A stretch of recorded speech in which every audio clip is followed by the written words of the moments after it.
제닛 옐런 미국 연방준비제도 의장이 올해 안에 기준금리를 올리겠다는 입장을 재확인하며 인상 횟수는 2회 이내가 될 것이라고 언급했습니다. 포스코와 현대제철이 이번 주 각각 하루 차이로 중대 발표를 했지만 내용과 분위기는 극명하게 갈렸습니다. 포스코 권호준 회장은 포스코를 살리기 위한 강도 높은 쇄신안을 발표한 반면 고속 성장 중인 현대제철의 우유철 부회장은 현대제철의 미래 청사진을 제시하며 2025년까지 매출 31조 원 달성이라는 목표를 내세웠습니다. 이르면 내년 7월부터 고소득 직장인과 피부양자 45만여 명의 건강보험료가 인상될 전망입니다.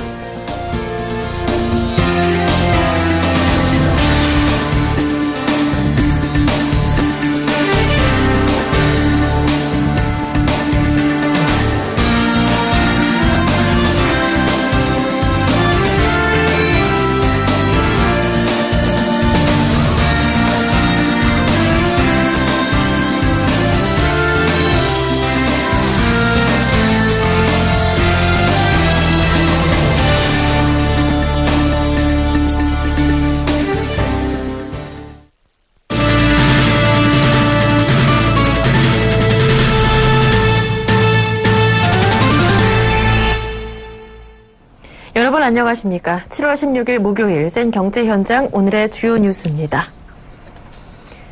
삼성이 미국계 사모펀드 엘리엇 매니지먼트가 삼성물산 제일모직 합병을 저지하기 위해낸 가처분 2건의 항고심에서 모두 승리했습니다. 오늘 서울고법 민사 40부는 엘리엇이 삼성물산 등을 상대로 항고한 주주총회 결의 금지 및 KCC 의결권 행사 금지 가처분을 원심처럼 모두 기각했습니다. 재판부는 삼성물산과 제일모직의 합병 비율은 현행법에 따라 산정됐고 합병을 결정하게 된 경영 판단이 불합리하다 볼 수 없어 엘리엇의 주장을 배척한다고 밝혔습니다. 또 엘리엇의 KCC 의결권 행사 금지 가처분이 받아들여질 경우 KCC는 시간 제약 등으로 이에 불복해 권리를 구제받을 기회가 사실상 없다며 이 역시 인정하지 않았습니다. 삼성물산과 제일모직의 합병은 17일 오전 9시로 예정된 주총에 출석한 주주의 3분의 2 이상이 찬성해야 성사될 수 있습니다. 출석률을 80%로 가정할 경우 필요한 찬성 지분은 53.3% 이상입니다. 오늘 주식시장에서 일부 삼성그룹주는 강세를 보였습니다. 유가증권 시장에서 삼성물산과 제일모직은 각각 전날보다 3.43%와 5.72% 올랐습니다. 삼성전자는 전일보다 3.81% 오른 128만 2천 원으로 마감했습니다. 삼성 SDS도 9.35% 상승했습니다. 제닛 옐런 미국 연방준비제도 의장이 올해 안에 기준금리를 올리겠다는 입장을 재확인했습니다. 옐런 의장의 발언에 달러화가 강세를 보이고 뉴욕 증시는 소폭 하락했습니다. 정한희 기자가 전합니다. 제닛 옐런 미국 연방준비제도 의장이 미국의 경제가 살아나는 흐름을 보인다며 올해 안에 금리 인상이 가능하다는 입장을 내비쳤습니다.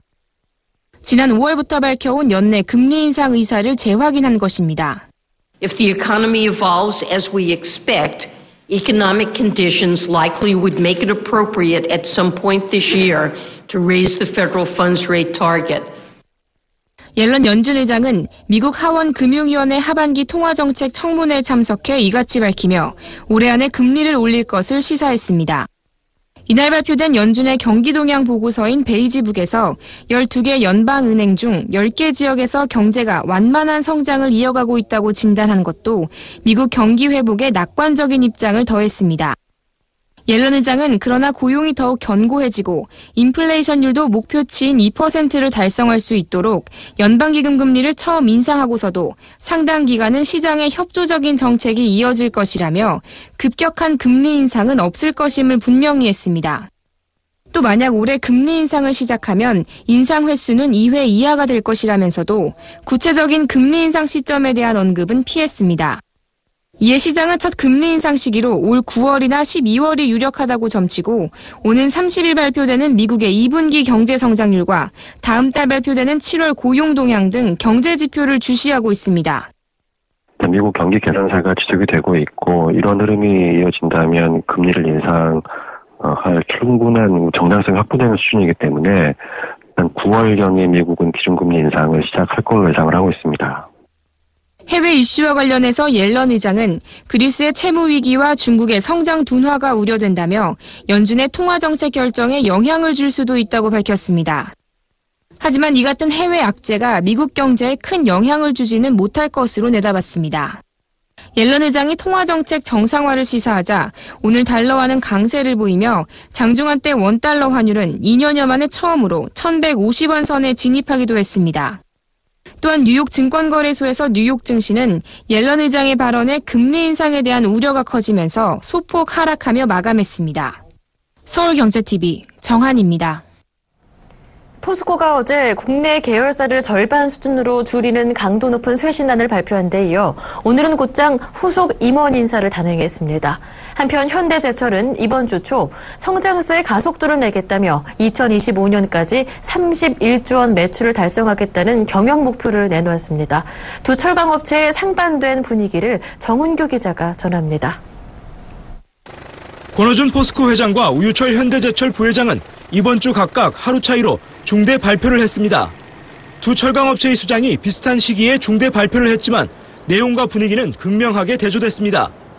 권 회장은 어제 창사 이래 최대 위기를 맞고 있는 포스코를 살리기 위한 강도 높은 쇄신안을 발표했습니다.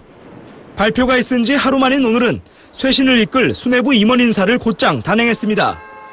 포스코 그룹 전반의 구조조정을 기획하고 주도해온 가치경영실을 대거 물갈이한 것입니다. 신임 가치경영실장에는 최정우 대우인터 기획재무 부문장이 선임됐고 전임자인 조청명 부사장은 지난달 대우인터 미얀마 가스전 매각 논란 끝에 경질돼 포스코 플랜텍 대표이사로 자리를 옮겼습니다. 앞서 발표된 쇄신안에는 현재 47개인 국내 계열사를 2017년까지 절반으로 줄이고 해외 법인도 30% 정도 축소하는 강도 높은 구조조정 계획이 담겼습니다. 또 연간 5천억 원 이상의 비용을 절감하고 신규 사업 투자 과정에서 담당자들을 명시하는 투자 실명제를 도입하고 책임을 묻기로 해 조직 내 긴장감을 높였습니다. 반면 고속 성장 중인 현대제철의 우유철 부회장은 권 회장보다 하루 앞서 미래를 향한 희망을 말했습니다. 우 부회장은 이번 비전 선포를 통해 종합소재 기반의 가치 창출 기업이라는 미래청사진과 함께 2020년까지 매출 26조 원, 2025년까지 31조 원을 달성하겠다는 경영 목표를 내놨습니다. 또 매출 31조 원 규모의 글로벌 기업으로 성장하기 위해 현재 철강 분야에 한정되어 있는 소재 개념을 비철과 비금속 분야까지 확장할 계획입니다. 권 회장과 우 부회장의 상반된 행보는 움츠러들고 있는 포스코와 성장의 속도가 붙은 현대제철의 최근 상황을 그대로 보여줍니다. 2011년 이후 포스코의 매출액은 줄곧 큰 폭으로 줄어왔지만 현대제철은 2011년부터 고로에서 쇳물을 생산해 지난해 사상 최대 매출을 올렸습니다. 연도별 포스코와 현대제철의 개별 기준 매출액을 살펴보면 2010년 23조 원 이상의 격차를 보였지만 지난해에는 13조 원 규모로 줄었습니다. 특히 지난해 포스코는 개별 기준 영업이익률에서 현대제철의 추월을 허용하기도 했습니다. 서울경제TV 정훈규입니다. 내년 7월부터 월급 이외에 2천만 원을 넘는 별도의 종합소득이 있는 부자 직장인은 건강보험료를 추가로 더 내야 하고 고액의 재산과 소득이 있는데도 직장인 자녀에 얹혀 건보료를 한 푼도 내지 않았던 피부양자도 보험료를 내야 합니다.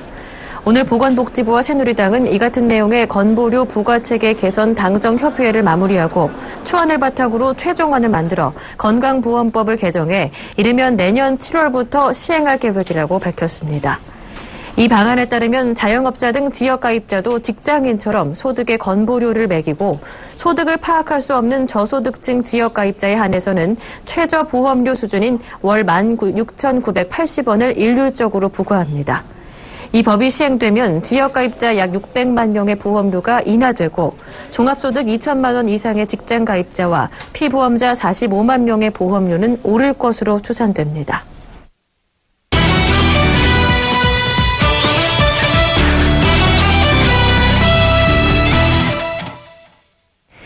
최근 중국 경기에 어두운 그림자가 짙어지면서 한국 경제가 크게 위협받고 있다는 소식이 들려오고 있습니다.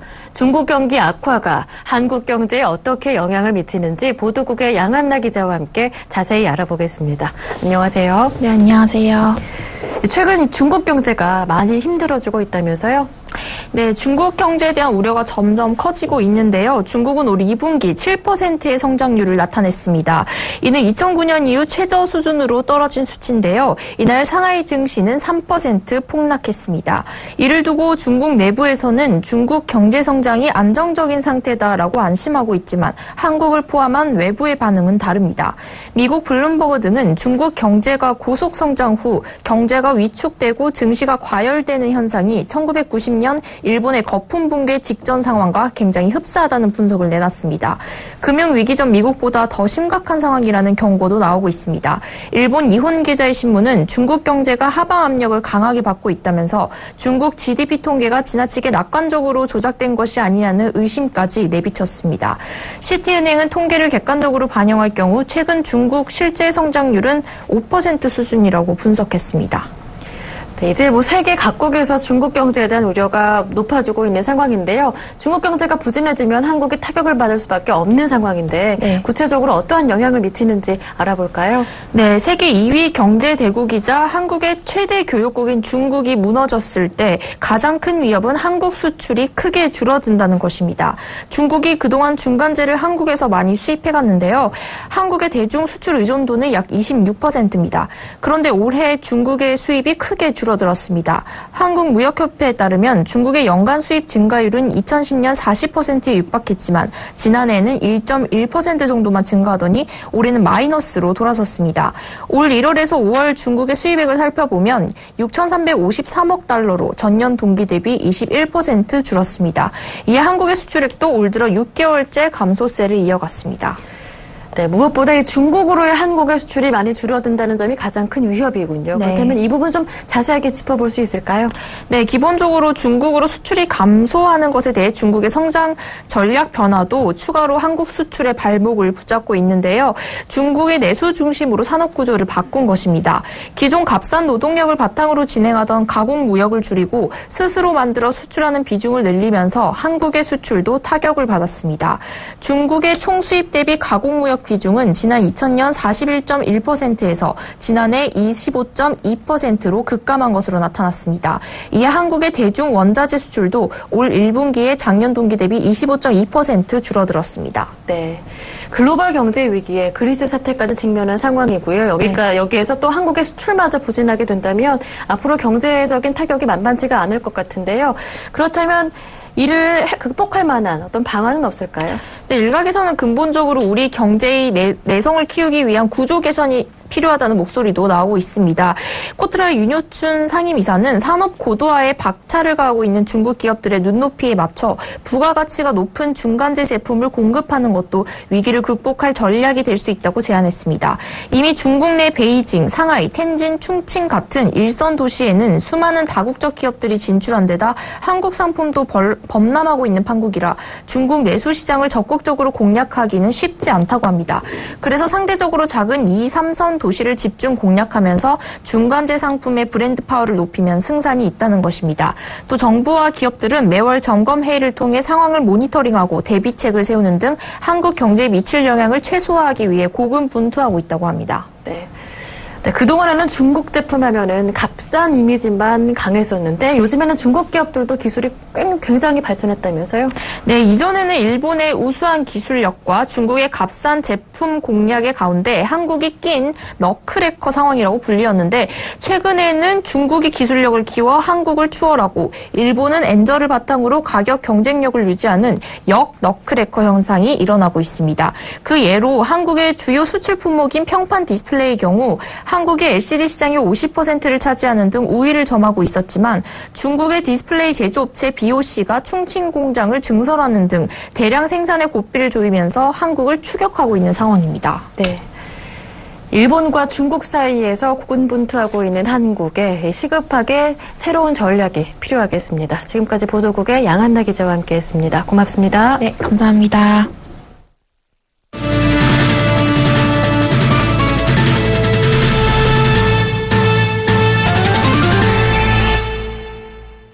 주식회사 한진이 보유 중이던 계열사 대한항공 지분 7.95%를 시간 외 대량 매매 방식으로 전량 매각하는 데 성공했습니다. 매각 가격은 전날 대한항공 주식의 종가인 주당 39,450원을 기준으로 4.4% 할인율이 적용된 37,700원입니다. 앞서 한진은 지난 8일 대한항공 지분 매각에 실패했지만 이번에 매각에 성공해 총 2,169억 원을 손에 쥐게 됐습니다. 대한항공 지분 전량 매각에 성공하면서 한진그룹의 지주사 전환 작업에도 청신호가 켜졌습니다. 한진그룹은 순환출자 고리를 수직구조로 전환하는 중입니다.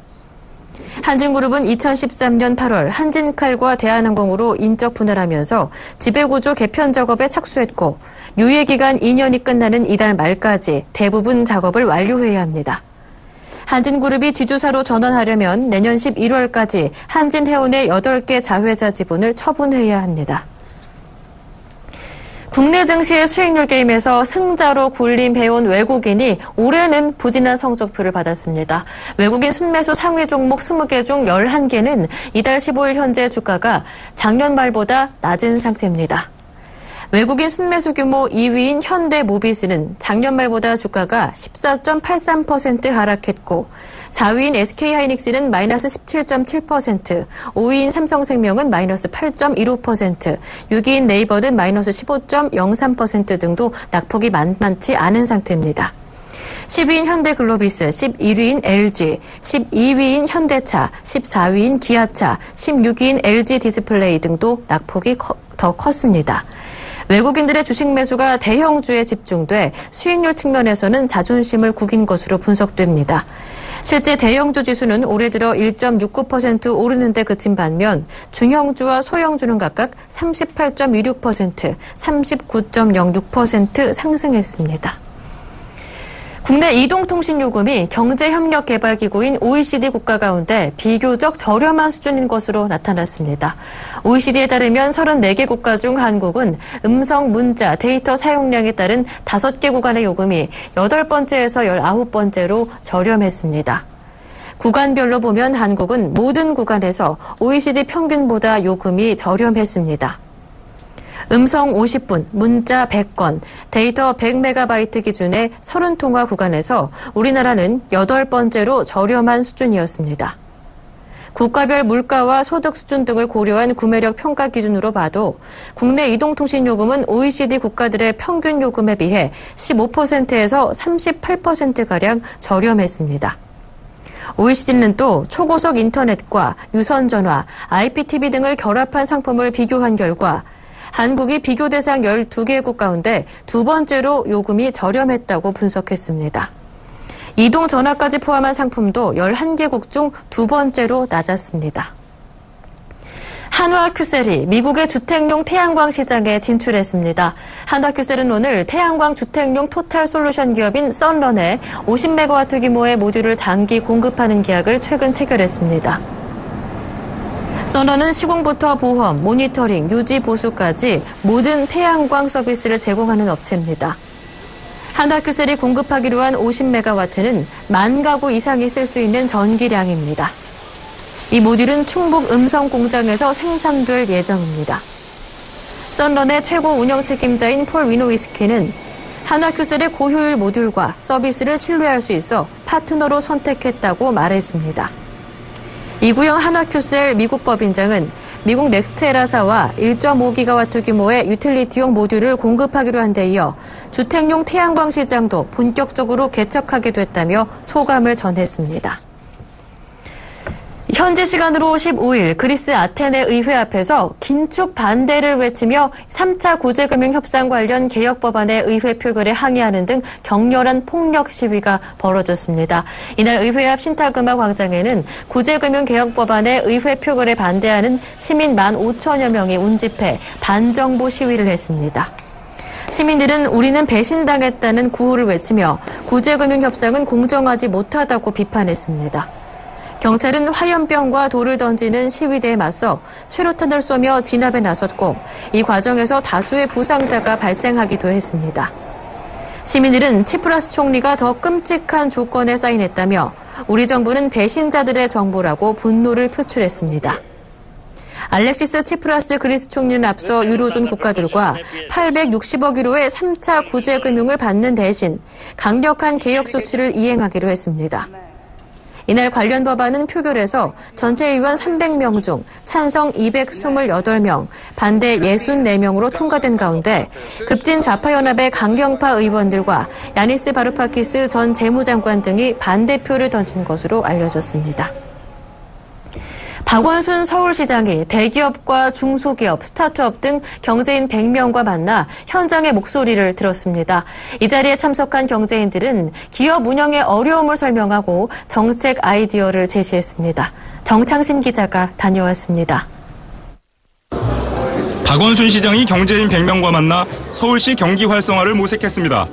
어제 오후 서울시와 서울경제는 공동으로 서울 중구 소공로 더 플라자에서 원순시 경제인 100인에게 듣는다 행사를 개최했습니다.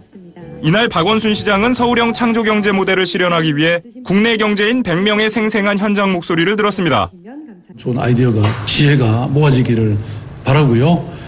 서울시장으로서 여러분들의 말씀을 다 잘 듣고 그것을 정책에 온전히 담아내는 그런 노력을 아끼지 않겠습니다. 행사에 참가한 국내 대기업과 중소기업, 스타트업 등 대표와 관계자들은 현장 애로사항과 다양한 정책 아이디어를 제시했습니다. 특히 욕실용품 제조업체를 운영 중인 송공석 와터스코리아 사장은 주조나 금형 등 뿌리산업 종사자들의 고령화를 걱정하며 젊은이들이 몰릴 수 있게 연금 혜택을 제안했습니다. 우리가 체육 훈장 같은 거 따면은 메달 따면은 연금 주지 않습니까? 뿌리 산업에 종사하거나 기술을 가진 사람들이 먹고 사는 문제가 걱정이 없도록 이렇게 해야 거기에 종사하려는 사람들이 생길 것이고, 또 제조업 창업을 꿈꾸는 예비 창업가들에게 시제품 제작 등의 서비스를 제공하고 있는 엠피프틴의 허재 대표도 오프닝 영상을 통해 자금 지원을 건의했습니다. 하드웨어 스타트업들 같은 경우는 다른 그런 스타트업들보다 비용적인 측면에서 훨씬 더 부담이 크기 때문에 좀 더 자금 조달이든 그런 부분에 있어서의 적극적인 지원들이 있었으면 하는 바람입니다. 이 밖에도 경제인들은 스타트업에 투자하는 개인이나 기업들에게 세제 혜택을 주는 방법 등을 건의했고 정책이 현실을 뒤따라가지 못하는 점을 지적하기도 했습니다. 경제인들의 다양한 제언을 청취한 서울시는 오늘 오전 서울 창조경제 국제 컨퍼런스도 개최했습니다. 창조경제 창시자 존 호킨스 창조경제 연구센터장 등이 참석해 서울형 창조경제 미래와 발전 방향을 제시했습니다. 서울시는 기업 운영의 어려움과 다양한 제안을 검토한 뒤 민선 6기 경제정책에 반영한다는 계획입니다. 서울경제TV 정창신입니다. 올 상반기 한국예탁결제원을 통한 증권결제대금은 하루 평균 23조 3천억 원으로 지난해 하반기보다 7.4% 늘었습니다. 홈플러스 매각을 위한 본입찰 제한이 다음 달 17일로 확정된 가운데 뒤늦게 자격을 얻은 KKR이 예비입찰에 6조 7천억 원 이하를 써내 본입찰 가격은 그 이상으로 예상되고 있습니다. 정부가 세수 부족분을 메우기 위한 세입경정 예산 5조 6천억 원을 국회에 제출한 가운데 올해 양도소득세가 작년보다 30% 이상 더 거칠 것으로 예상됐습니다. 오늘 한국감정원에 따르면 서울 아파트값은 0.14% 올라 지난주 0.13%에 비해 상승폭이 커졌습니다.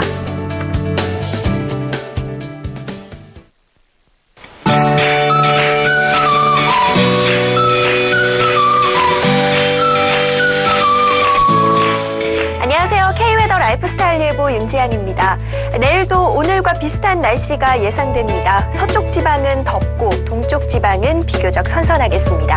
동해안은 태풍의 간접 영향으로 한때 비가 내리겠고요. 남해안과 동해안에 바람이 강하게 불겠습니다.